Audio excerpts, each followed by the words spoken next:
Welcome back, everyone, to our Tools for the Future conference.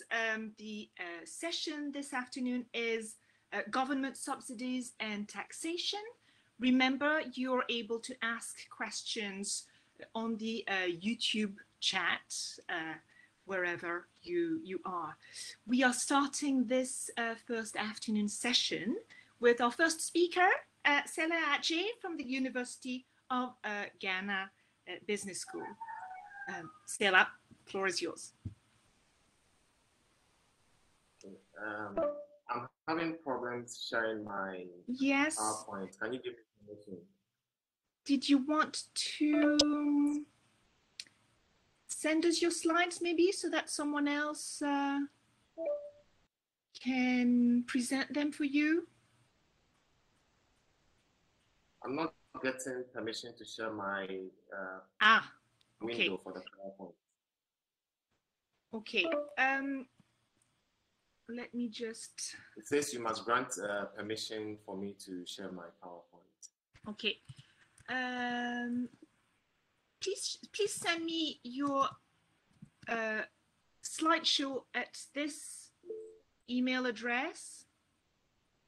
And then what I'll do is I'll share the slides and you'll simply indicate when you want to move on to the next slide.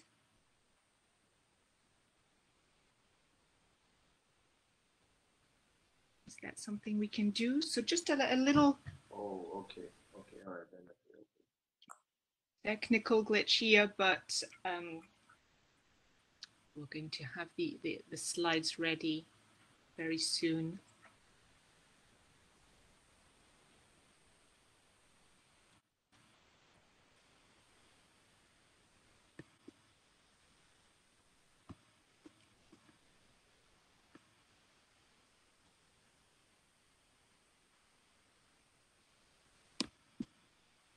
So let me see.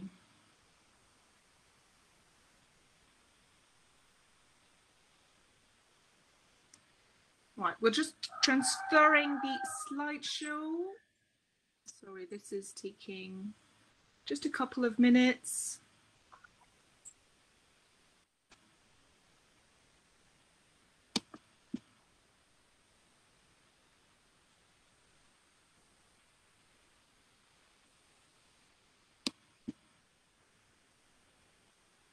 So I'm uploading it for you now. I'm just trying to retrieve the your message, Sela, and I'll as soon as I have this, I'll simply present in your stead. So.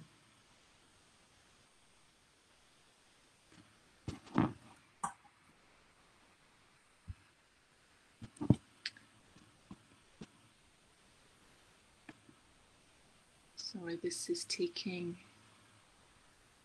a little time.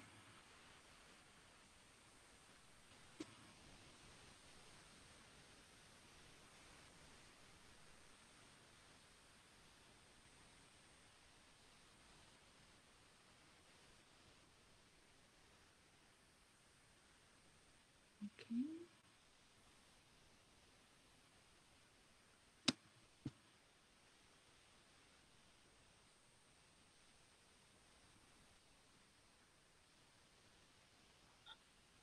Hello, Charlotte. I just sent my... Yes? You've sent... Okay, perfect. Let me just retrieve this from my inbox, which is taking...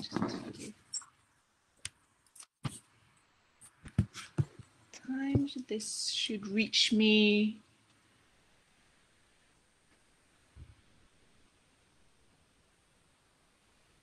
No.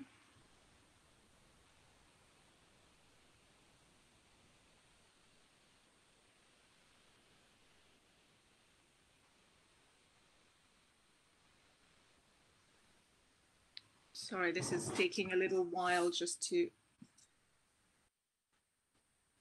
reach me.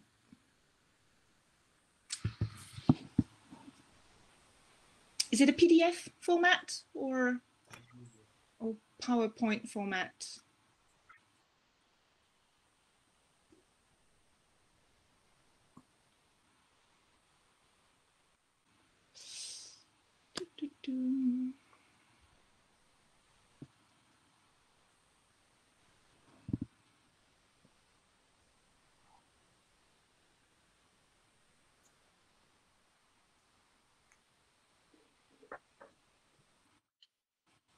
Okay, sorry about this. The email is taking a little time to reach me, but we should be able to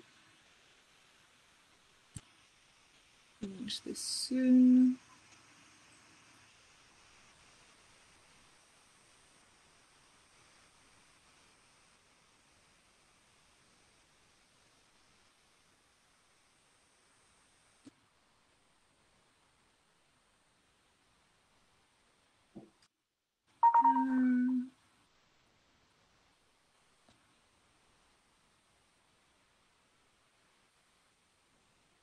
Yes, I think Adriana's right in maybe suggesting this because your slides are taking a bit long.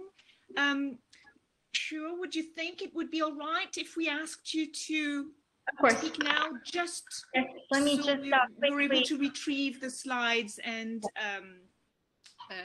if that's okay. Sela, if that's okay, we're going to wait until I retrieve the slide, and then I'm just going to bump you down to being the second speaker, if that's okay. Thanks a lot. Thank you. Right. So we're going to hear Sure, who are from the University of Hong Kong. We're supposed to be our second speaker, but who is now our first speaker. Thank you very much. Thank you. Thank you, Charlotte, for chairing the session, and it's my honor to be here presenting my presentation. My talk today investigates the development of the international and regional art fairs and other commercial art institutions in Hong Kong and in Greater China over the past 3 decades, a period of time where the city has risen to become Asia's leading hub for the art trade. Based on a range of fieldwork and archive studies collected from Hong Kong's contemporary art market, hopefully this talk and this study sure offers some basic insights into the market emergence and globalization of Asia's art trade ecology. Hong Kong has actively supported and promoted a free and open and stable multilateral trading system as a founding member of the World Trade Organization, and has continued its separate membership after returning to China in 1997.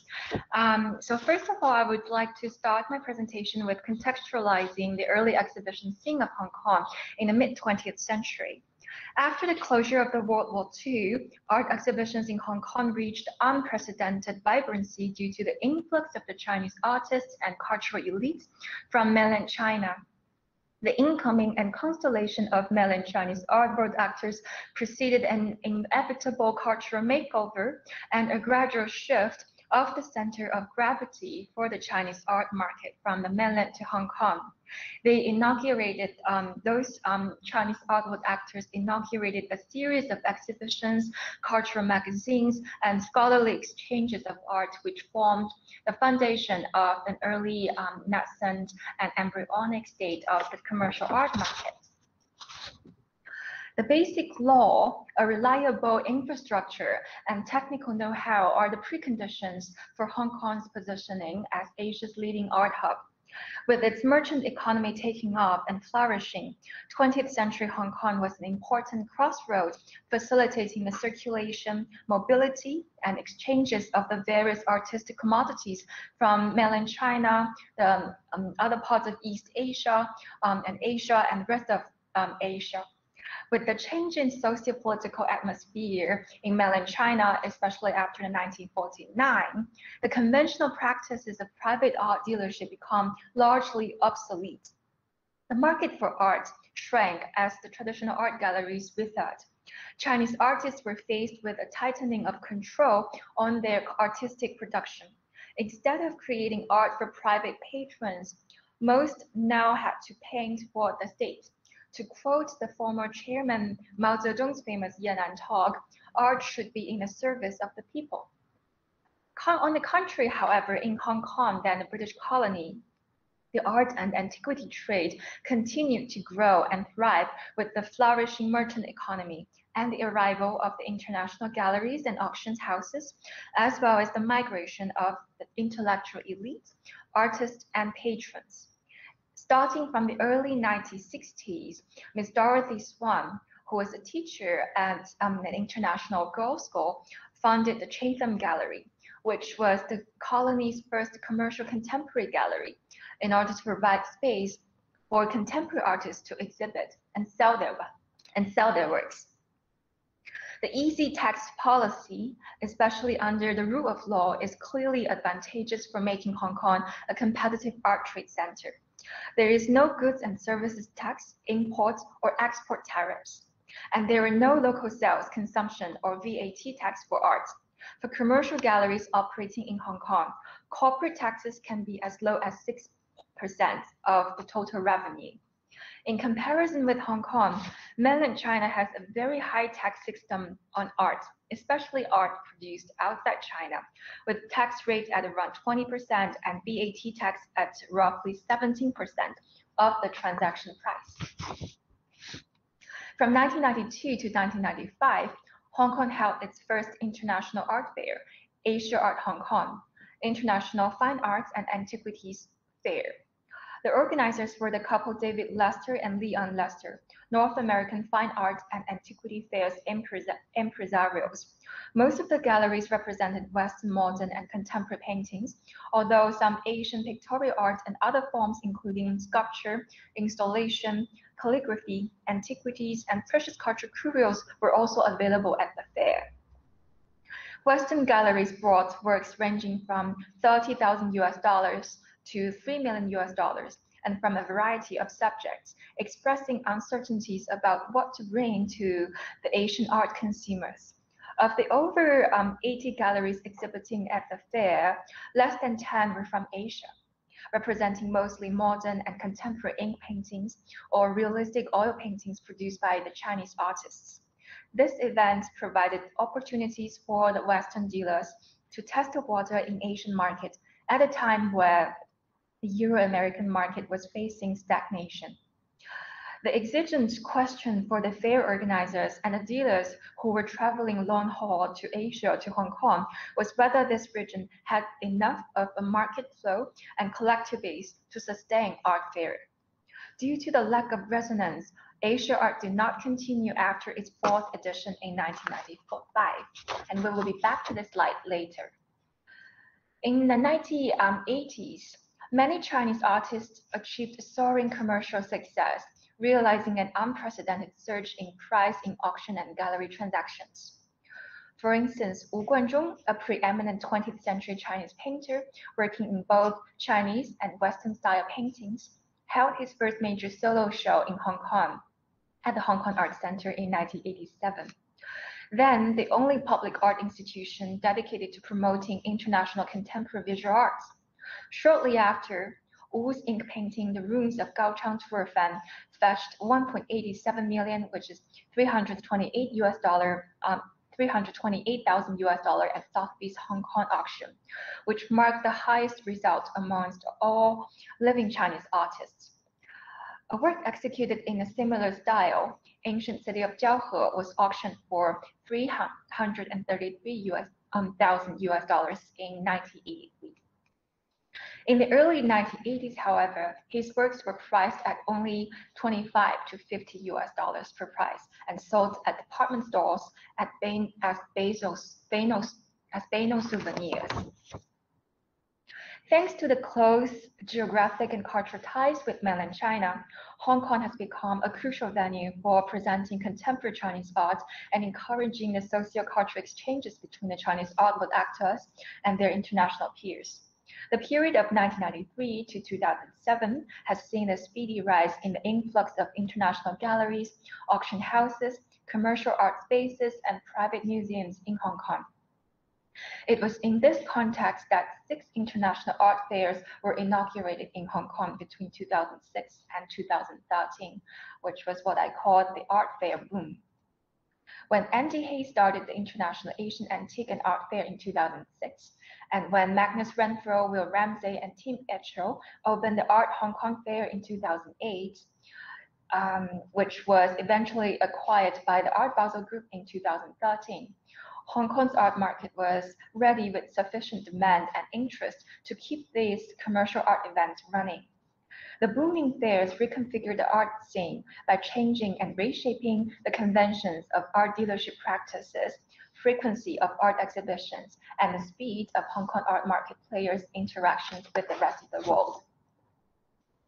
Heading into the new millennium, the mega internationally renowned galleries such as Gagosian, David Zwirner, Massimo De Carlo, White Cube, amongst many others, set up operations in Hong Kong, helping to capture Greater China's economic boom with double-digit growth rates. Sotheby's opened in Hong Kong in 1973 and Christie's in 1986. The auction boom started since the early to mid-2000s, and fair boom started since the late 2000s. Hong Kong overtook London as the second biggest contemporary art market after New York in 2020. The fairs reconfigured the art scene by changing and redefining the convention and frequency of exhibition and dealership practices. They will retain a central role in the global art market, with aggregate sales estimated to reach $16.6 billion in 2019.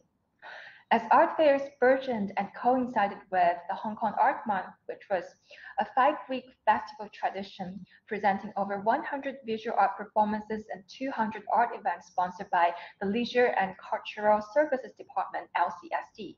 The importance of the art fairs in Hong Kong's cultural landscape was quickly recognized and legitimized by the authorities as it suited the city's vision and ambition to be Asia's leading cultural tourist destination, as well as Asia's and Greater China's international art hub. Hong Kong now accounts for 48% of China's the Chinese arts auction sales, ahead of Beijing at 37% and Shanghai at 8%.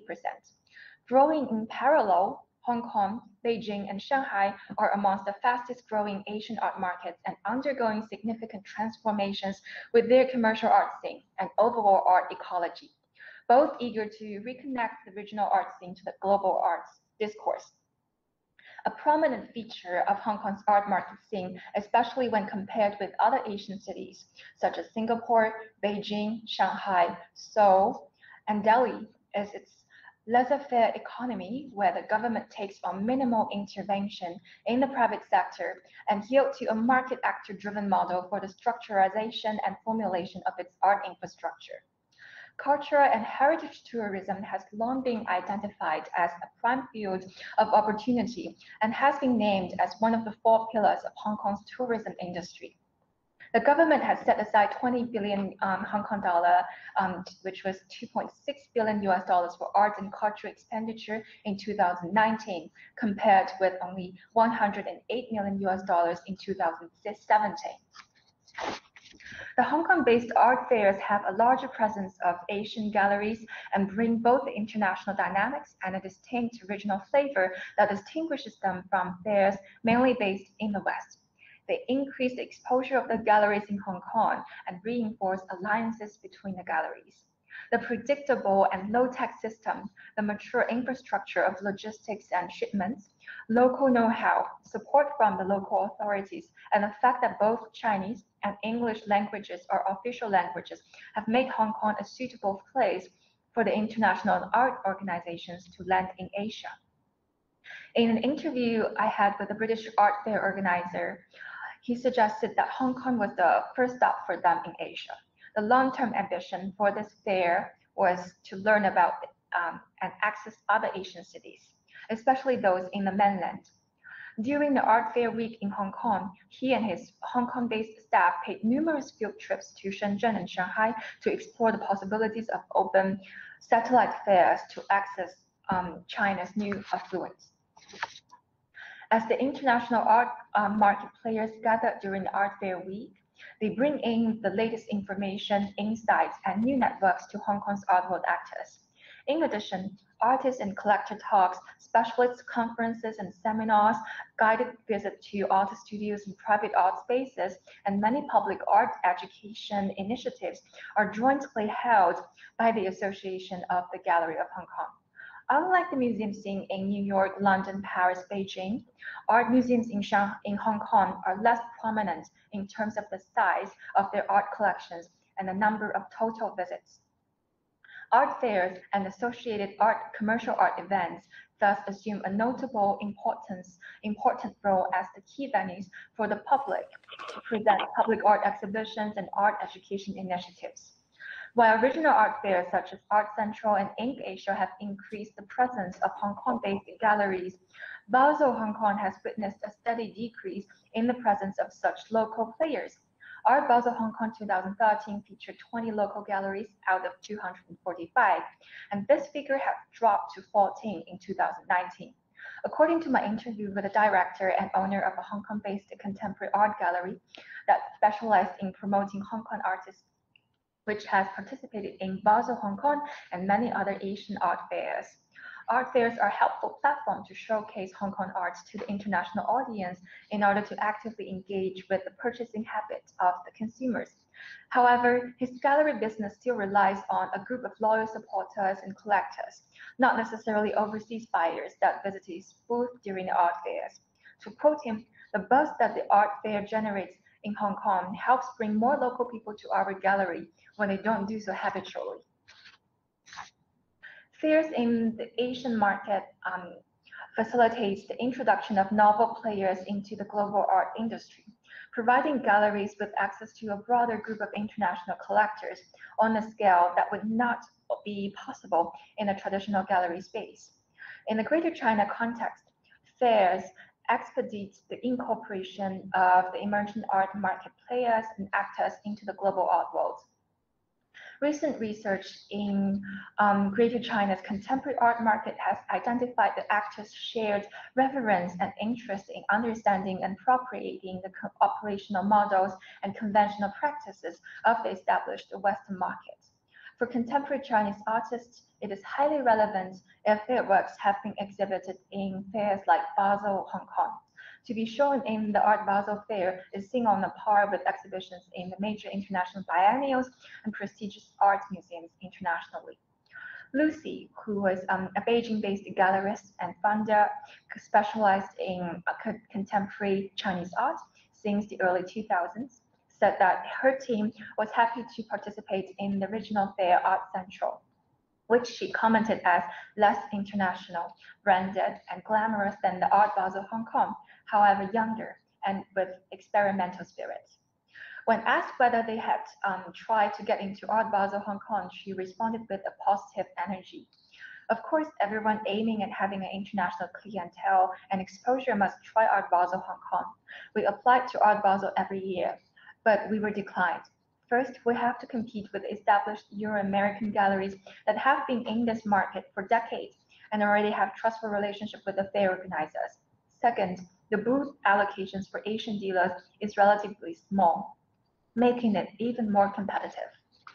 But we will continue to try, and as long as we accumulate experience in other international art fairs and show enough credibility and ability to represent well-known artists of high regard, one day you will find us at Basel. The increased exposure to the international art world helps the emerging Chinese participants to become increasingly open, adventurous, and entrepreneurial about buying and selling contemporary art, developing an appetite that reaches the unprecedented levels of diversification. Greater China may no longer be overrun by speculative collectors who neither know nor care about the works they are buying. The new generation of Chinese art collectors are enthusiasts that don't just venerate the art by its monetary or economic value, but they understand the history and cultural significance and aesthetic value of the works they collect. They are a small, however, influential groups coming from the enormous growth of the new money in China, with their passion for Chinese art and international art, both classical and contemporary across a variety of medium. Their influence goes beyond the simple purchasing of pieces. They're pursuing membership in powerful art organizations, setting up foundations and building new museums, thus boosting the market. The West Kowloon Cultural District project of Hong Kong introduces 2 new museums to the city's art infrastructure. The M+, the Museum of the Modern and Contemporary Visual Arts, and the Hong Kong Palace Museum, a collaborative project between Hong Kong's West Kowloon Cultural District Authority and mainland China's Beijing-based Palace Museum Gugong. And this slide has the virtual outside and inside view of the newly inaugurated Palace Museum Hong Kong, which was a collaborative project of a world-class museum between China's Palace Museum and Hong Kong's West Kowloon Cultural District. And this museum itself has been under heated debate about political issues facing with Hong Kong. With the rise of the new and public and private art institutions, however, there seems to exist a clear shortfall of professional talents in the field of art museum and art market practices in Hong Kong.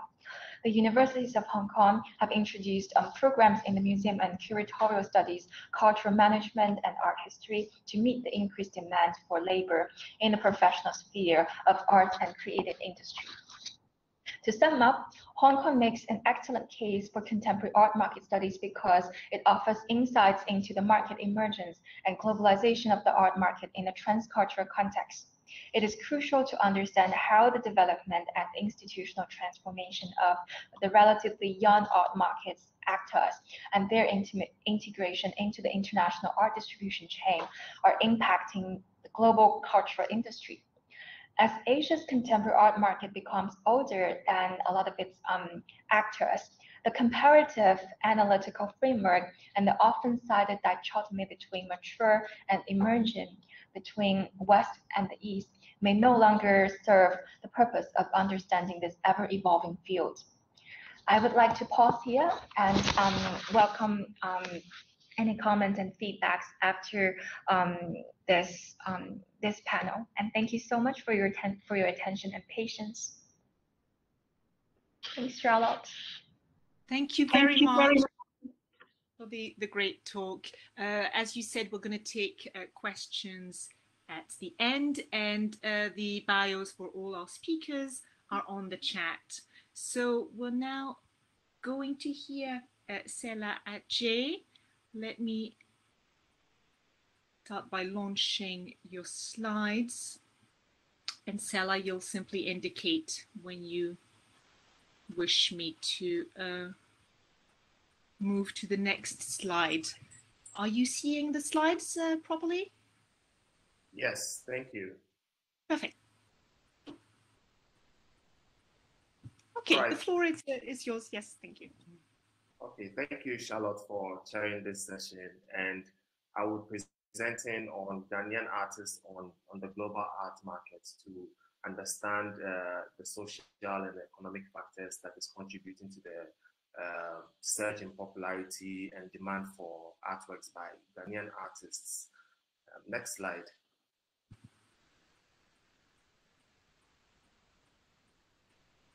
You can move on to the next slide, Charlotte. Thank you. Yes, it's maybe taking a little time to appear. Okay. So in the last decade or so, Ghana's art scene has been undergoing exponential growth and major transformations, and Ghanaian art has gained increased global attention through a growing number of annual art festivals and curated exhibitions by prominent artists living in Ghana and also Ghanaians in the diaspora making waves on the international art scene. Other major milestones contributing to the popularity of artists from Ghana includes the Golden Lion Lifetime Achievement Award won by Professor Ella Natri at the 2015 Venice Biennale, and then also art prizes such as the Barclays L'Atelier Art Prize, which was won by Gideon Appa in 2015 and Priscilla Kennedy in 2017. Now, it's important to take note that all these artists that I've mentioned so far are product of KNUST, or known as the Kwame Nkrumah University of Science and Technology. And the artworks also produced by some selected artists based in Ghana who did not necessarily attend KNUST have also generated some demand in the Western art market. So we'll briefly look at some of the artists and the artworks by Ella Natri, Lynette Giadon Boachi, Ibrahim Mahama, Amwako Boafo, Seja Tukwe, Otis Kwache, Kwame Akoto, and several others. Now in 2019, Facebook commissioned Seja Tukwe to produce one of his yellow gallon tapestry for their headquarters in San Francisco. And in January 2021, that's recently, the Ghanaian artist Raphael Adjete painting was his painting of Amanda Gorman at the inauguration of Joe Biden's presidency was acquired by Harvard University in America. So over the last decade, the contemporary art scene in Ghana has gradually shifted from white cube spaces into the public space, breaking down some of these artificial barriers, making various art forms more accessible to all. And art festivals like Charlotte Street Art Festival, Black Art Street Festival, Afrochella, among several others, have also democratized the art scene by creating exhibition opportunities for some marginalized artists to be publicly celebrated. But despite the rising demand for art from Ghana onto the global art market, contemporary art production in Ghana still remains under-researched. So the main objective of this study was to generate new insight into the creative and cultural industries in Ghana and the international art scene, to analyze the surge in popularity of Ghanaian artists and their impact on the global art market. And then the empirical and theoretical knowledge generated from this research will provide the basic groundworks that will lead to government intervention, policy review, legal reforms, and reevaluation of the art education curriculum in Ghana. Next slide. So as a result of the global art market trend, shift in purchasing power, redefinition of aesthetics, and the value of contemporary art, the art market is in a state of constant flux, decentering dominant Western art economies to Asia, Africa, and Latin America. And due to diversity and museum representation and all that, artists from Ghana have increasingly gained soaring demands from art collectors, art auctions, galleries, and private institutions. But the main question here is what actually accounts for Ghana's niche in the global art economy? Is it due to the much acclaimed pedagogical reforms or the privileged educational status of formally educated artists, mainly from KNUST painting and sculpture department? So the methodology adopted for this research was guided by certain research questions. It involved a measure of both qualitative and quantitative research methods, and the primary data was generated by interviewing artists, art investors, creative entrepreneurs, galleries, curators, artists during studio visits, and attending art exhibitions and artistic workshops. Other data gathering activities included focus group discussions, participatory approaches in artistic research, aimed at generating a pragmatic discourse in the reinterpretation of Ghana's art ecosystem. And the quasi-experimental approach of this study was aimed at identifying and inquiring the impact of pedagogy on Ghana's art economy. So the research inquiry is hinged on a synthesis between economic indicators, institutional dynamics, and the sociological factors to understand how all these factors influence the value, growth, and development of creative industries. Next slide. So my secondary data, Charlotte, can we move on to the next slide, please? Yes, I'm afraid the slides are very heavy, so this is I've moved on to the next slide, but it's taking a little time to maybe appear. So my secondary data was accessed through a review of art market research statistics and financial report on the global art market over the past few years, and it's listed in the slide. You can see examples over there. So, for instance, Elanatri's aluminium and copper wire artwork titled "Path to the Okro Farm" sold for $1.4 million at the Sotheby's New York auction in 2014. And 3 other similar works of him have sold publicly for over $1 million. In June 2019, Phillips sold a work by Lynette Yadomboache titled "Leave a Brick Under the Maple." It sold for £795,000 at the Phillips auction in 2019. Similarly, Ibrahim Muhammad's Non-Orientable in Cancer also sold for €375,000 at an auction in Miami. Amwako Boafo, who has become a star in the art world, also sold his lemon bathing suit at an auction at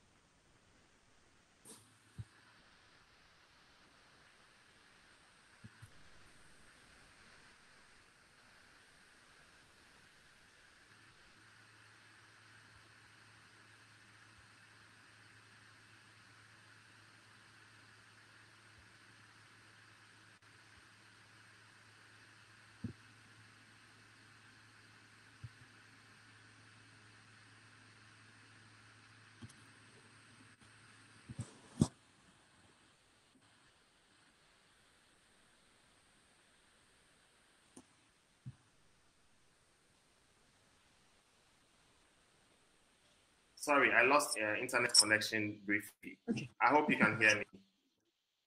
Yes, thank you. Okay, great. Yes, so now you can see some of the artworks that I was making reference to in the previous slide. We can move on to the next slides. The next slides are just pictures of the artworks that were listed in the previous slide. So these are works by Otis Kwachi, who's also following in the line of Amwako Boafo's institutional success, and his works are also commanding a lot of prizes at auction in recent times. Next slide. Now this is Rufai Zachary. He's also an artist who has become very popular in recent times, and he was listed by Artsy as one of the top 10 artists in demand twice in a row.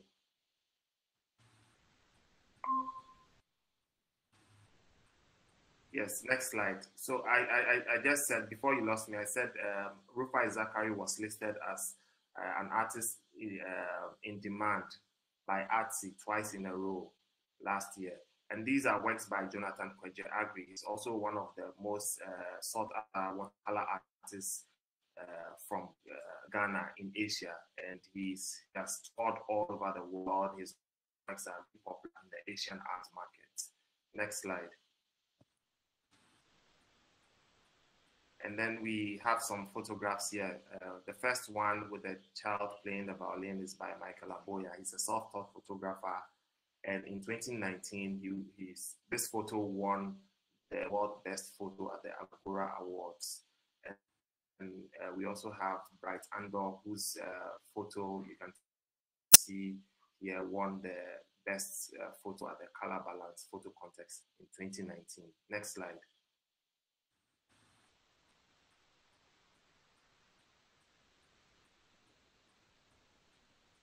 And then we also have these popular cinematic art forms by street artists in Ghana. These are hand-painted Hollywood film posters from Ghana, and it was painted by Heavy J. These art forms were very popular in the 80s, but there's a new surge in demand because of an Instagram account called Deadly Prey Gallery that seeks to revive some of these forgotten art forms. So if you go online, you can see tons of these film posters, and they are hand painted. So it also gives visibility to Ghanaian artists on the international art stage. Next slide. And then we have Pajo, who creates these fantasy coffins, and he's also widely celebrated in international art circles. I've actually got requests and emails from important collectors from Dubai and South Africa who just want to fly to Ghana just to come and acquire and view some of his artworks. Next slide.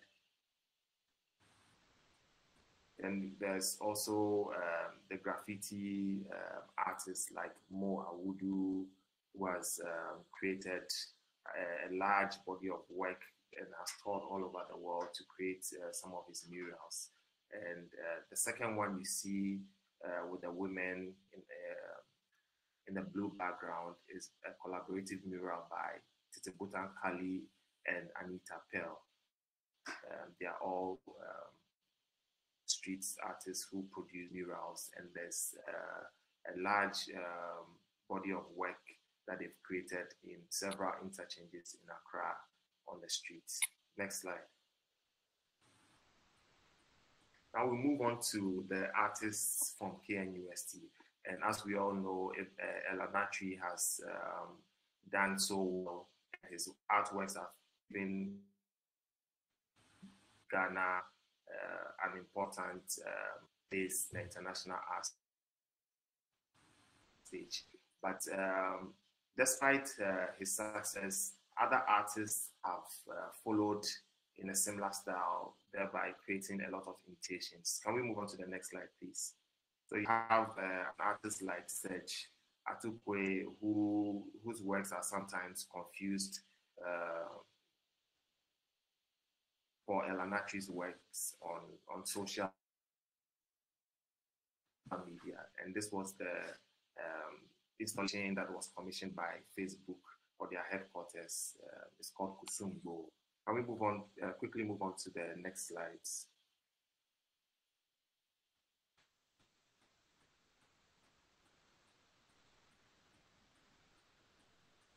And this is also by Yao Owusu. He's also a KNUST artist. But sorry, Serge Atukwe is not an artist from KNUST. He's from Kanata College of Art, but he follows in this style of installation. That's why I added him to the next series of slides that we are seeing. Next slide. And this is Ibrahim Mahama. This was the artwork that sold at Miami for 375,000 euros, non-orientable in cancer. Next slide.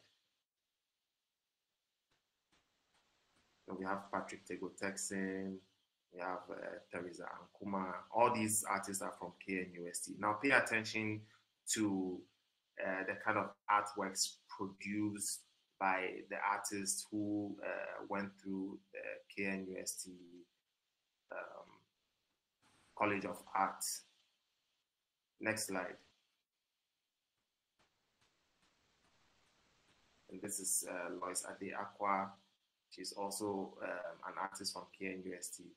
And then you notice that all these artists see Elanatri as a role model to emulate. So their artworks in some way look similar because of how Elanatri is widely celebrated globally. And there's an art incubator in the KNUST department called Black Star Alliance, and they...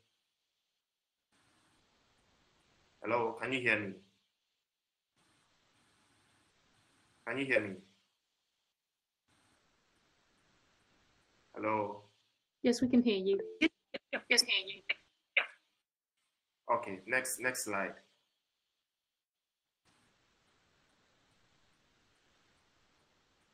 Good.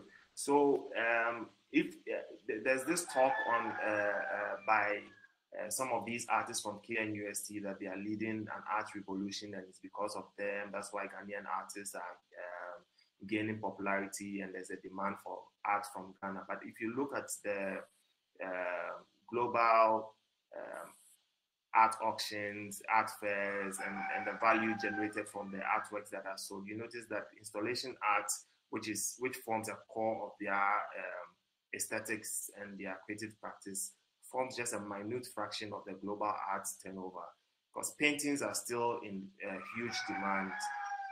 Sculpture is also in huge demand, but the kind of artworks being produced from the KNUST camp still forms a minute fraction of what the total financial traffic generated on the global art market. So it gives us an idea of who and what kind of medium is actually positioning Ghanaian artists on the international art scene, because you have Amwako Boafo's paintings selling all over, you have Otis Kwache, you have Kwesi Botwe, and several other artists who are not necessarily following in this installation art style, yet their works are still being celebrated. So can we move on to the next slide? So the previous ones, pie charts you saw are from 2017 to 2019, and this one is from 2019 to 2021. You see that paintings still dominate in the global art market, in art fairs and in art auctions. Next slide. And then this whole notion of KNUST artists producing the bulk of the artists on demand on the international art scene is really debatable, because KNUST, yes, they produce the bulk of the artists that emerge from Ghana, because there's a large arts department over there. But we also have Ghanata College of Art that produces artists. The school is no more, but they are artists who attended Ghanata are still painting, and they are also making waves on the international art scene. Amwako Boafo is one of them, Jonathan Kwejiagri is one of them, Otis Kwame Kwache is one of them, Sejatukwe is also one of them. And they are diasporan artists, they are street artists, they are self-taught artists, and other non-KNUST artists who are equally contributing to the growth and development of Ghana's arts scene, and also positioning Ghanaian artists globally, making art from Ghana desirable and visible. So this whole notion of KNUST producing cutting-edge artists, and they are the only ones being celebrated on international art stages, it's very debatable and has attracted widespread criticism in the local art scene among artists and several key players. Next slide. So, and there are several, like I said, there are several other institutional figures contributing to the growth and development of Ghana's art scene. Prominent among them in recent time is Elikem Lutifafa Kwenyehia, a young, ambitious lawyer and entrepreneur at the forefront of coaching young artists with business skills with his arts trust. Through his arts trust called Kwenyehia Arts Trust, Elikem Lutifafa Kwenyehia has particularly contributed significantly to the growth and development of some young artists within Ghana's art scene, including KNUST artists. The Kwenyehia Trust is a non-for-profit organization that he established himself to support emerging and mid-career African artists to advance contemporary art. And the objectives of his trust are, to groom artists, train them, give them thought leadership skills, business skills, and personal development.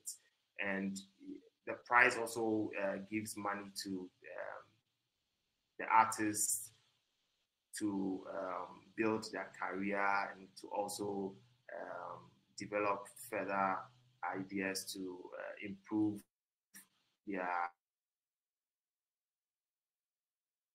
creative practice. So, there are a lot of people doing significant things on Ghana's art scene that deserves to be celebrated. And prior to all these developments, Professor Blade Glover, Francis Ademola, Odile Tevi, Joyce Kwashi were successfully running locally managed arteries, give visibility to Ghanaian artists globally. And also, two institutions also deserve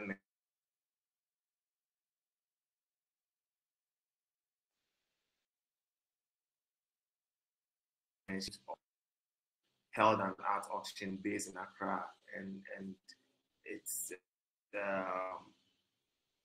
sold a lot of artworks, contemporary art with a curatorial focus on West Africa and the African diaspora. The founders, Dr. Niboni Andrew and Damali Kelly, aim at promoting professional art market standards and practices in Ghana. And the ACG consultancy services achieve this by encouraging art literacy, artistic research database for fair market-oriented valuation. So this homegrown auction house is staffed with connoisseurs and business professionals to offer art appraisal services, assessment of authentication, and valuation of art pieces. All these things are happening. And then there's also curatorial workshops. The late BC Silva organized a series of curatorial workshops in Ghana known as ASICO. There are artist residencies, there are artist mentorship programs, there are art foundations, there are intellectual forums. The first ever ACASA conference on the African continent was held in Ghana in 2017. And then there was a year of return that brought a lot of African Americans and Africans in the diaspora into the country who also purchased art and made important links with artists over here. There are so many people we can mention, but this is just a few of them. Another person we can mention is Sion Lily. After conducting a PhD fieldwork in Ghana, she stayed and partnered with a former business associate to launch the Charlotte Street Art Festival, of which some of the KNUST artists formed the original nucleus of the Charlotte team. And quite a number of diasporan curators and creatives either shuffle their stay or have repatriated to Ghana with a team-oriented spirit to contribute to the creative expertise and to grow Ghana's thriving art scene. Sefa Gohoho, a cultural entrepreneur, repatriated from the UK to launch her art incubation hub, Untamed Empire, which is a creative business incubator aimed at supporting and growing Ghana's creative sector. There's also SC Dabla Atipo Etogolese, currently based in Ghana, who has been instrumental in promoting Ghanaian artists through her experience and business links as a former curator for the of cultural events at Alliance Française in Ghana. And in October 2020, Adora Mba, founder of the Afropolitan Collector, permanently relocated to Accra to set up the Ada Contemporary Art Gallery, and her goal was to unite international artists and artists based in Ghana whose artistic practice is rooted in Africa's legacy and fosters African social narratives. And there's also Daniel Danson, who is an art historian and a curator. And through his curatorial expertise and experience, he has forged important art networks and art links and brokered important commissions for artists based in Ghana. For instance, he brokered a deal for Kwame Akoto Bafo to produce a slave monument for the Museum of Peace and Justice in Montgomery, Alabama. And the sculpture was unveiled in 2019. Can we move on to the next slide, please? With support from Brian Stevenson and Oprah Winfrey. All these creative visionaries and their initiatives have actively played a significant role to connect young Ghanaian artists to the diaspora and the international art community. So, as you can see on your screen, Kwame Akoto's recent monument called the Blank Slate Monument is currently touring in the United States. It started touring just about a week ago. So you see, there are links, there are people connecting artists, there are people buying art, there are people coaching artists, there are people offering their gallery spaces for artists to exhibit their works. All these people are core, or they form a core part of the art ecosystem in Ghana. Next slide, please. So based on this discussion, the critical question then ensues: is the growth and development of Ghana's art scene based on a collective effort from various creative industry players, or solely based on Dr. Seydou's emancipatory art revolution? Considering the fact that the growth and development of Ghana's contemporary art scene, or any contemporary art scene, rests on several pillars: artists, collectors, art institutions, scholars, critics, galleries, auction houses, curators, art merchants, art fairs, and biennales. All of them are required for a thriving art environment. So next slide, please. So from a multidisciplinary stance, the series of art talks and publications springing from the KNUST camp attributing the development of Ghana's art scene or Ghanaian artists to curriculum reforms initiated by a single individual or some exclusionist academic collective has been widely debated by some critical observers within Ghana's art scene. This approach has attracted widespread criticism among some conservative older generation of artists, as it does not capture the collective team spirit shared in the larger Ghanaian art community, and it simply fails to adequately explain why neighboring Nigeria, Cote d'Ivoire are equally experiencing a thriving art scene. And some prominent Ghanaian artists like Jonathan Kojo-Agbe, who was not necessarily trained through the KNUST program, has won multiple prestigious awards, making him one of the most prolific watercolor artists to emerge from Ghana onto the global art stage. Other award-winning artists like Comfort Arthur, Amwako Boafo, Isaac Opoku, Anita Pell, Anchor, Michael Aboya, Mo Awudu, Francis Brown are not KNUST, they are not products of KNUST, but they've similarly bagged international awards with their creative production, increasing the visibility of Ghanaian artists globally. So what's this misleading claim from the Black Star Lines camp about KNUST artists leading some elitist art revolution in Ghana, when there's clear evidence of a collective effort from various key players within Ghana's industry? And I'll bring my talk to an end here, but just move on to the next slide. I want to mention that this research was funded by Danida, and all the statements and the views expressed are solely mine, and I take full responsibility of any views expressed here. Thank you very much. I'll welcome questions after.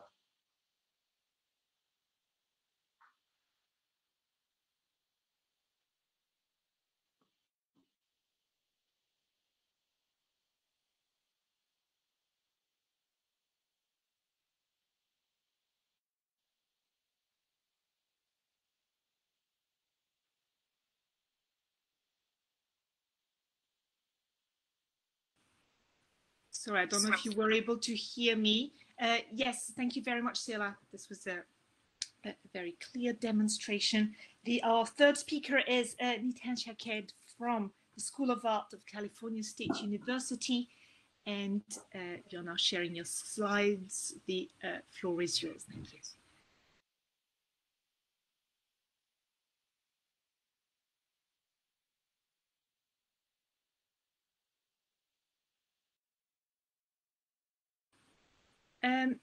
Nitin, I can't hear you. Is your microphone muted, or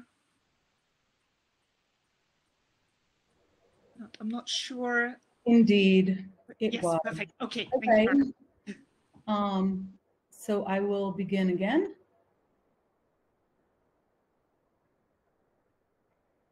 Thank you everyone for your patience. Thank you, my fellow panelists, and for the organizers for inviting me to discuss the idea of introducing a congressional bill in the United States for a marginal arts and museum tax to levy the secondary market with a goal to supplement meager government funding with an alternative public resource.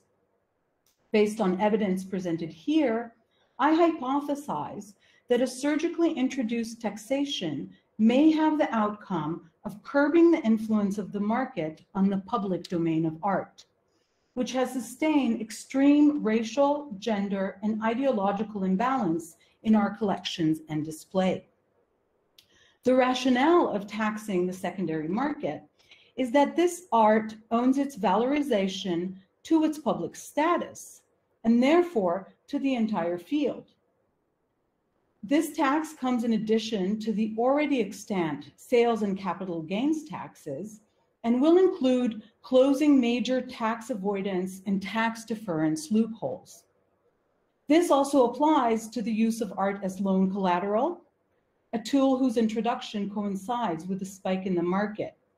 And I don't have time to address this today, but just to give an example, since interest loan is tax deductible, using art as collateral can actually be a form of legal tax avoidance. Priced out of an inflated market, burdened with heavy production costs and incremental loss of public funding since 1980, museums are subject to trustee manipulation and coerced into taking donations in a cycle that further valorizes privately held and traded art at public expense. With some exceptions, the peer fields of art history and criticism reject today's monoculture of global collectors. Just as money is no measure of lasting quality, ratings are no criteria for the educational value of art. But the American nonprofit system is subsidizing both. This is undemocratic.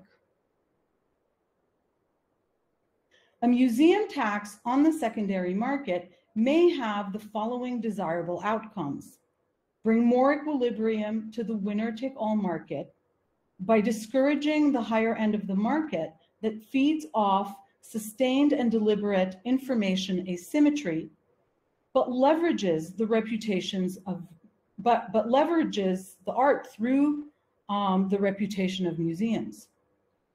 It can discourage art for investment, and especially the practice of flipping, and ensure those who profit from the field pay back for its sustainability. Equalizing prices may relax the spectacle. It will lower costs like shipping and insurance and may free up money to exhibit other types of art. The reporting necessary for the collection of the museum's tax can also provide a measure of information transparency and a potential means to regulate the market. The idea is to regulate the market in a way that is not a governmental top-down mechanism to curb fear of government control of the arts.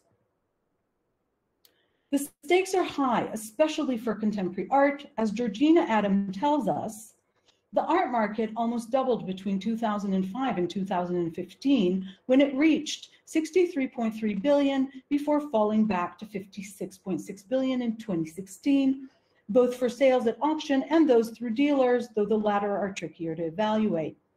And yet this extraordinary leap in size of art sales is only part of the story. The most astonishing aspect is how contemporary art has come to dominate the market today, with growth in demand from many different sectors and not just for buying and selling, and I'm presuming she means collateralization. A combination of factors led to this, including scarcity of quality historical materials, and also what Zorlonia and Artizone demonstrate is a winner-take-all market, subject to a network effect of self-reinforcing celebrity brand recognition whose goal is investment certainty. This is not unrelated to the fact that contemporary art has also moved to the forefront of museum temporary exhibitions. As we see in this art newspaper survey, it was a 6-year survey, and you can read their results right in the header there. So there's evidence that art from major galleries is overrepresented in major publicly subsidized institutions. So we have uneven representation because the market only accounts for a very small section of the creative output of artists and collectives today. Private museums, also publicly subsidized by various tax exemptions, are even more prone to boast rather uniform collections, as Catherine Brown has shown, citing many other scholars.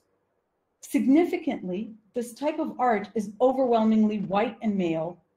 When considered from a statistical standpoint, recent inclusion of highly priced market art by people or women of color barely makes a dent, and can therefore not be used as justification for continued public subsidy. Tax subsidy examples. There are several types of tax breaks that incentivize what is called giving, quote unquote, and several types of organizations that collect art or interact with private collectors in ways that facilitate the influence of the market on museums. If we can quantify taxes foregone to support the arts in the US, a number we currently do not have in systematic form, neither on federal nor on state level, we might discover it's quite enormous because it is not only constituted by charitable deductions, but by other legally sanctioned art-related tax avoidance structures. And there really isn't no reason that state and federal treasuries not release aggregate numbers of what this support might look like. So let me give an example. Oh, this is private museums characterized by protests against them. And this is my example. So a collector that lives in a state where there is use tax can avoid it if the work is exhibited for over 3 months in a state that does not have use tax. So Oregon, New Hampshire, Delaware, Alaska, or Montana. Thus, if a Gerhard Richter strip painting, similar to the one I once saw at the Gordon Schnitzer Museum at the University of Oregon, is then shipped to the collector's home state that has use tax, they might avoid, in this case, and you know, it's hypothetical, between $27,000 and $32,000, depending on where they live. So I personally am loath to pay this much money to look at a work I have seen numerous times elsewhere, and of which we know there are hundreds, potentially thousands. This famous auction purchase may have cost the taxpayers in one state up to $14 million, between 11 and 14, it's been reported. So in a field that is deliberately opaque, kept this way by special interest groups, we need to work on changing law and policy so we can even have access to data. There is no apolitical research in this field. The irony here is that, that I probably arrived at my idea precisely because I have backdoor access to information that I can neither formally use nor disclose how I got. Here are 3 anecdotal examples of leveraging the public domain to influence the market that I can tell you represent rampant practices, and you're going to notice they're all from Los Angeles. An article about the market success of Jennifer Guidi reveals a strategy. Let me see if the quote is here. Work currently up at a solo show at David Kordansky Gallery is so highly desired that in order to acquire one, a collector had to first purchase a work that would be a gift to an institution. And you can see where the quote comes from. I am actually qualified to argue that the long-term significance of some of the work entering into museums today by way of manipulating the market is questionable. Another example is a gallerist in Los Angeles that has revealed her agenda of using museums to stabilize the market for her artists and gave potential new collectors advice. There are a lot of people joining acquisition committees and boards so they can get access. And $15,000 to join the acquisition committee at LACMA is a very cheap buy-in for a credential for them to get access to work. Institutions know their collections are starting to become transformed by market interests, precisely because of these collectors that are infiltrating. End of quote. Everything here is perfectly legal. The problem is actually with the law and how it has been demarcating the distinction between the public and the private domain since the 17th century, as I show in my forthcoming book, Museums and Wealth, The Politics of Contemporary Art Collections.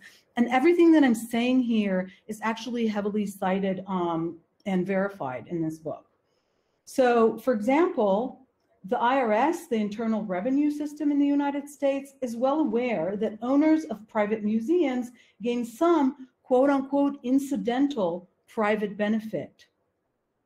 Or, and this is my third example, it's actually up here on the slide, as Georgina Adam gingerly mentions, one unproven suspicion is that works from a foundation could migrate into the owner's home, for example, for a dinner party, and then be returned later.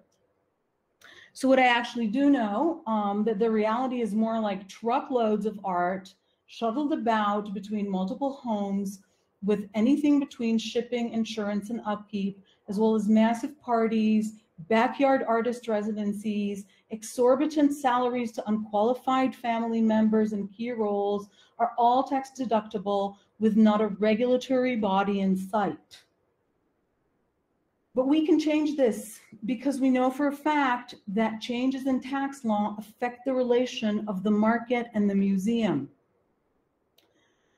In her study of US federal taxation and the mid-century market, Deidre Robson characterizes the New York art market in contrast to the duopoly of the Paris market as having been formed by a tripartite system whose key players were modern art museum, commercial dealer gallery, and private collector.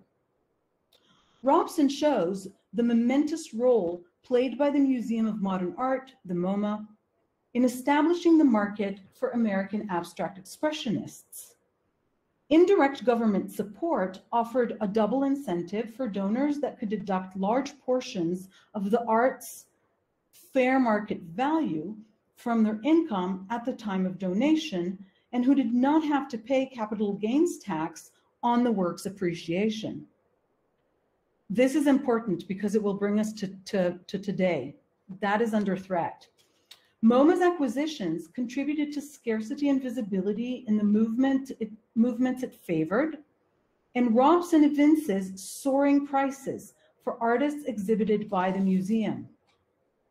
At the time, high tax brackets ensured that donations were much more advantageous than selling the work. And the early to the third quarter of the 20th century saw substantial enriching of the museum's collection. A most significant point about taxes in general is that progressive taxation results in more charitable giving. Again, empirical evidence shows that the higher the taxes, the bigger the share of the donations. The socio-political conclusions here should be obvious. Robson's examination of Ronald Reagan's tax changes in the 1980s shows the opposite trajectory. So less taxes, less donations. She convincingly argues that the soaring market of the late 1980s was not only a function of new money and the entry of Japanese collectors, but the tax changes of 1981 and 1986. The elimination in 1986 of the fair market value provision took away the ability to write off art's appreciation, which, with museum quality art, could be hundreds and sometimes thousands upon thousands of times fold. For example, the collector of a Jasper Johns painting, that would have received a tax deduction of upward of $1.5 million, all of a sudden could only write off its approximately $1,000 purchase price. Robson brings as evidence 2 major collections that went to auction rather than museums and contributed to aggregate numbers of the market rising. We also see an equivalent rise in opening private foundations. So we really need to have large picture analysis to understand the relationship between all these factors. Correspondingly, 1988, the first year these changes went into effect, saw a drop around 40% in art donations to museums. Subsequent fluctuations in the tax rates directly correlated with degrees of giving and the rise and fall of the market. So we have this kind of like tripartite correlation between taxes and rise and fall of market and in relationship to donations. Due to intensive lobbying of Congress, the fair art market value deduction was quite quickly restored, and average gift levels in 91 and 92 were approximately 90% higher than in 88 and 1990, between 88 and 90. When the unfavorable A&T treatment was reimposed in 1992, the donation rate again fell sharply. Only when the fair market value provision was permanently restored in 93 did donations level rebound again, albeit less sharply than before. We need to test if this is because of opening private foundations, but this is very large scale, quantitative research and analysis.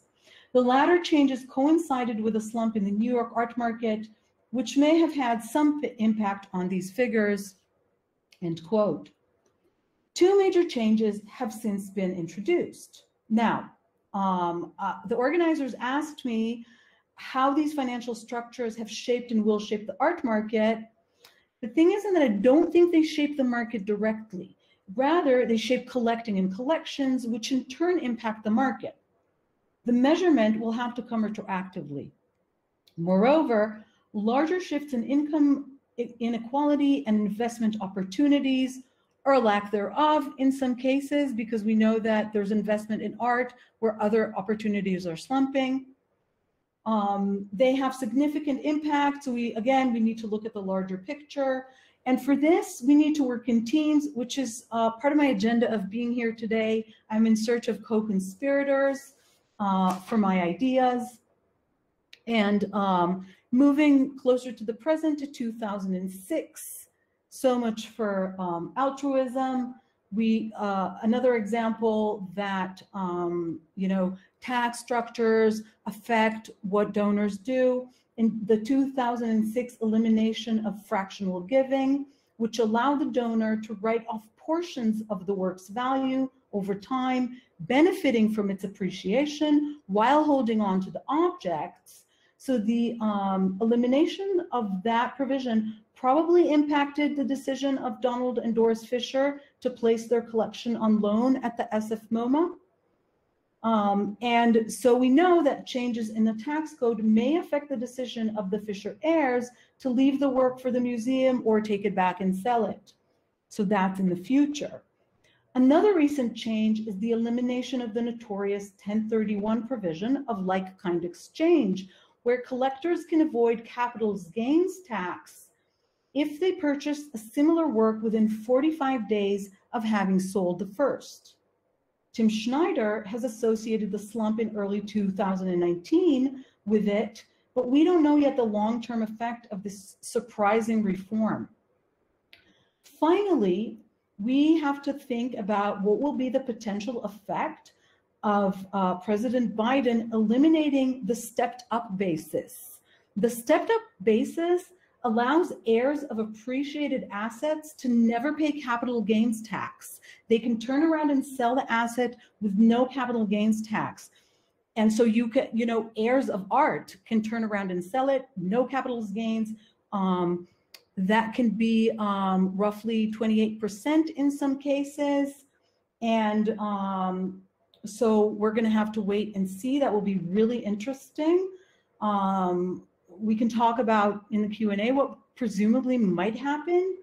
So, but we also have to ask ourselves, how many tax dollars have been lost to inherited art so far? To conclude, if taxes influence behavior, as we have seen, perhaps our hypotheses are base enough to move forward with the idea of a museum tax. For a tax on the resale market to be effective, it needs to be international so that markets do not simply migrate to free zones. Given the ongoing negotiation to instill a global minimum corporate tax and a general orientation towards taxing wealth, this might just work. Thank you. Thank you very much, Nitan. Thank you all three for this great session. I think what was really interesting here is that we realize that access is never that easily provided in the art world, and that question of an art world, there's so many different aspects to it. And of course, it's never simply a question of supply and demand. I don't know if you had any reactions to the other speakers of this session's talks before we take questions from the audience.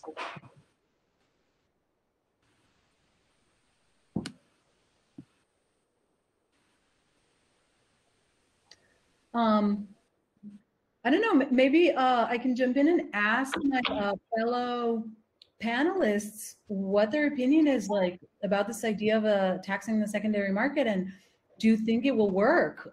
Because like I said, it has to be international or it's not going to work.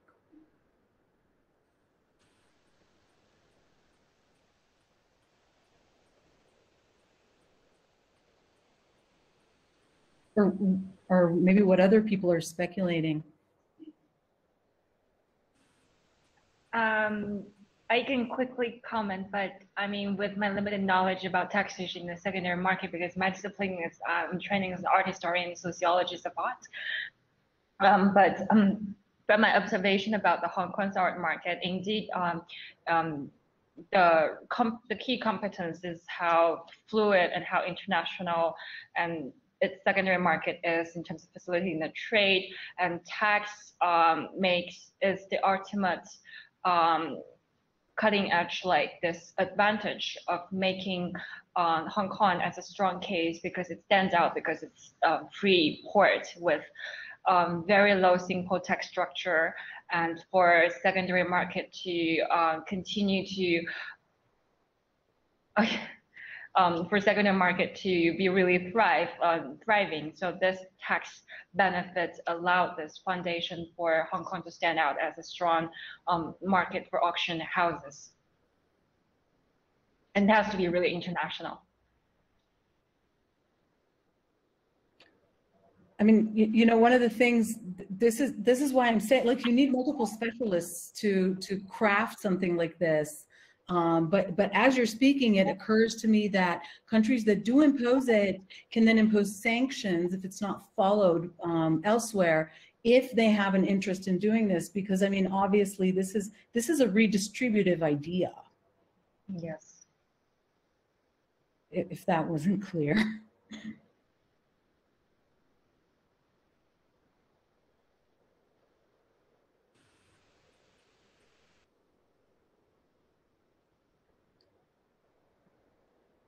Charlotte, you're muted.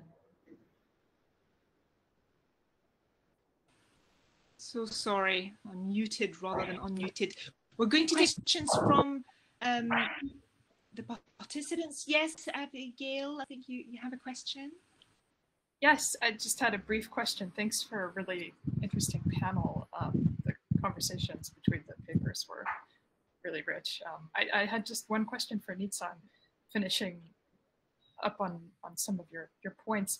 I just had a question. What is this 1031 provision? I've never heard of it, so I was wondering what do people stand to gain from that? So that's really all. So I presume many people saw the documentary The Price of Everything. There's this moment where the collector Gail, I think is his name, Gail Neeson, he ended up donating his collection, I think, to the Chicago Art Institute. And he sits around and he says, you know, we're always exchanging this art, and does Uncle Sam see any of this? No, Uncle Sam doesn't. And, you know, I know it's not right, but it's the law. 1039 comes from, actually, it's a provision that was, you know, crafted to assist farmers in exchanging land. So you can exchange land for land. If you do it within 45 days, you don't have to pay taxes.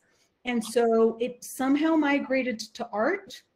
And if you sold an artwork and bought another within 45 days, you wouldn't have to pay capital gains tax on it. So, you know, a painting for a painting, a sculpture for a sculpture, and that really generated a resale market. And that was taken away in 2017 and replaced by what is called opportunity zones.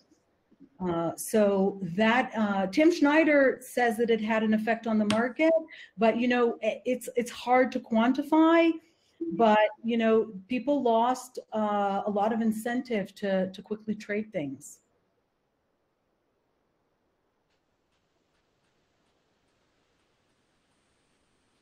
Bénédicte has a question, I think, as well. Yeah, I had a question. I was very interested by how the three presentation and especially Chosen Seller actually showed how much the dealer critic system is a bit outdated. The whole White Cube gallery, how it's not spearheading the art market anymore or international careers anymore. And I was really interested to see how if you go deep down and do the research, it's actually the mentorship, the prize, the art schools that are very effective pipelines. That Seller showed that very well, and you also showed how the art fairs, which used to be, presented as this globalization of art market, they're actually very locally embedded and locally effective. Can you tell us a little bit more about this? How all those networks actually, well, they also shape collections and collecting, as Nizan said, that the financial structures do that, but also all those networks do that. Can you? Yes. Do you want me to respond to that, or is the question directed to you? I'd love you to say a bit more about this, about the local embeddedness. Yeah. Okay, great. So the reason why art has been decentralized and has shifted from the white cube spaces into the public domain is because of lack of institutions and also lack of government support. So a lot of the things happening that is propelling this art scene is as a result of local initiatives by artists, collectives, by cultural producers, creative entrepreneurs, art critics, curators, and generally people who in some way have access and links to some of these international art communities and new ideas, refreshing ideas about how to navigate the contemporary art spaces without necessarily having all the institutional demands and all the institutional structures to be able to push the art forward. So a lot of these ideas are somewhat guerrilla approaches to making art more accessible, creating more room for marginalized artists, because in the past, some of these marginalized artists would only dream of showing in hotel lobbies or in white cube spaces and all that. But now the art space has been democratized. It's a free-for-all art scene, and if you are an artist, you just come and contribute to whatever exhibition or festival is being staged, and the effectiveness or the quality and the value of your work totally depends on who is collecting your works, what kind of traffic you generate on social media, who are discussing your works in blog articles and academic papers and all that. So you see, it decentralizes this whole notion of educated artists versus self-taught artists, educated artists versus locally trained artists, or artists who went through this kind of apprenticeship system. So it means that art production and distribution, the approaches differ from geographic region to geographic region. Maybe the white cube model works a lot and is very effective in Western art spaces, but then when you come to some of these local art spaces on the African continent, where we have very little institutional support and government subsidies and government intervention, you find out that the approach to having effective and very radically different. So that's one of the things I concentrated on in generating the data for the presentation. Thank you. Sure seems to have also, you seem to have found the same conclusion, although it's a very different institutional setting. Yes, it's a different context, but I would argue that what makes Hong Kong and East Asia art market a very strong case for art market studies is the fact that it is in fact rechanging our ways of thinking about conventional models of the traditional dealer critic models, because what we have observed Hong Kong market is it's really how the laissez-faire economy has inventivized this, has provided more of a ground for developing this market-driven environment. So what we have seen now is the thriving art market with brilliant auctions, transactions happening despite the pandemic, and despite the protests going on, despite a lot of the uncertainties. However, Hong Kong is probably one of the is the third largest art capital in the world, but lacking a very strong infrastructure for the museum scene. And some of the newly established museums are still lacking permanent collection. And unlike in Beijing or in Shanghai with access to art academies and fine art academies, Hong Kong does not nurture that ground for training artists and art historians and curators. And to add on that point is how I would argue that there's this tight network of dealers, art entrepreneurs, critics, and specialists and collectors all working together because it is new. A lot of the things are new, but also actively and rapidly developing and growing, in the sense that some of the times the dealers are also taking on active roles as critics or as specialists. So this is what one rarely observes in more established or mature markets. Thanks. Thank you very much. And Sophie, you also have a question? Yes, thank you very much for the presentations. I don't know if you have read this. This is not from me. I read that from a press article, and the idea was to, why not create a tax on the resale art market, especially at auction and especially at millionaire sales, to re-inject that money into art education, into art schools, emerging artists. And that was just an idea, but I don't know if you have heard about that. I don't know if you believe it would be possible to implement something like this, and if it would be potentially a solution or something interesting to consider. If I may answer, that's sorry.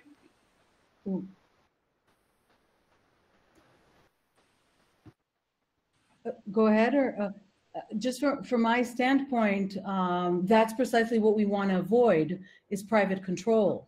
So the idea is to funnel this so you can create a peer review system or another system, because the fact that you have, it's pretty evident in the US, the fact that you have private control is reinforcing the winner-take-all market. And if we want to democratize the market, from my standpoint, it doesn't mean that many people can own a share in a work. It means, equalizing the prices, that artists can eat, they can have, they can live and have a prolific, kind of more down-to-earth market. Maybe to bring in, because I was thinking about what Sophie spoke about in the morning, and this kind of problem when art prices get reduced, it commodifies art. But here's where we have to introduce Walter Benjamin and think about this kind of like, taking away the aura, and yes, equalizing, and it will commodify the artwork. But there was art existed before capitalism, and it can exist after. And the commodity status of the artwork is not necessarily if it's bought and sold. It relates more to wage structures. So there's many other ways to think about this kind of equalization and lowering of prices and availability that could be very egalitarian. Thank you very much. Hello, Charlotte. There's a question in the chat box. Do you want me to respond to it? Is that time? Abigail Moss asked a few questions in the chat box. Yeah, it was just about pedagogy, because it's such an interesting. Okay. We were speaking in the chat box about. So sorry. So the pedagogy in our art school is sadly still operates within this whole colonial framework. And even though the leaders of the so-called revolution claim they are overturning the colonial ideology, it's almost as if the educational framework that they are operating within the new curriculum is, in a sense, reinventing the whole colonial educational structure all over again. So you have artists who graduate from one of the leading art universities in Ghana, KNUST, and they have very little idea of art market practices, legal grounding or legal knowledge, or the basic business entrepreneurship skills to be able to successfully run gallery, art management, and all these basic ideas that you need to survive as an artist. So there's this whole trend of Ghanaian, like very prominent Ghanaian artists falling prey to some of these sharks of the artwork, like who's been flipping, paintings all over. Ibrahim Mahama also fell victim to some of his flipping schemes and all that. Yeah, several legal tussles. Some of these educated artists who went through the university system. So you can see that clearly there are gaps within the pedagogical reforms that needs to be intellectually addressed to be able to fully equip artists for them to survive and come out from their educational institutions, because all the focus on is how to be the next El Anatri or how to be the next Linia Bambuachi. But there are other things that needs to be concentrated on: aesthetics, art history, largely rooted within African art history and not necessarily European art history. There's also business management skills, contract law that they need to integrate into the pedagogy, and all these things are still, lacking in the new educational reforms that is purported to be introduced into the KNUST Painting and Sculpture Department. Thank you. We have one question from the YouTube, so I'll quickly ask it. It's just a very short question addressed, I think, to Nizan. Andrei Sarkar is asking, are there any recent empirical studies on taxation in art market? And if you give me the answer, I can drop it again in the chat. Yeah, there recent studies on taxation. They're constantly, there's I think more in the media. There's constant discussion of taxation. I think, which one of it, there's like several of these art news and art blogs, and so the art newspaper and Art Price Net, and these different, I subscribe to all of them, and so I can't differentiate off the top of my head where I read what, but one of them has this kind of weekly report called The Gray Market, and that's where really a lot of the discussion of the taxation comes in the news media. But I think he was also, or they, I'm not to presume, were asking about writing about the secondary market tax. And so I said it here in the chat that I'm not aware of it. I think that I might have invented it, this idea. So there's no literature on it yet. So yeah, I am looking for collaborators because I'm actually not an economist. I'm an art and cultural historian, and we need, this has to be multidisciplinary. Yes, I think that could be the conclusion to all of our panels during this week.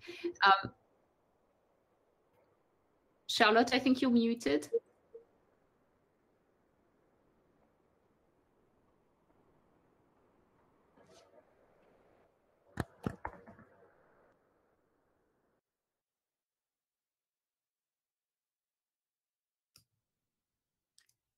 We can't hear you. We can't hear you, Charlotte.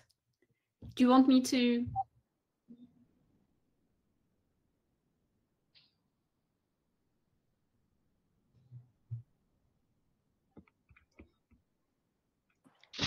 Maybe you just wrap up, Benedict, and let. Exactly. All right. For some reason, Charlotte's gone quiet. So we're launching into session 3, and we are a bit late. So the chair is going to be Nathalie Moureau, and we're going to be listening to Anne-Sophie Radermaeker, investing in the low-end art market. And there you go. The slide is already up. This is perfect. Thank you. Yes.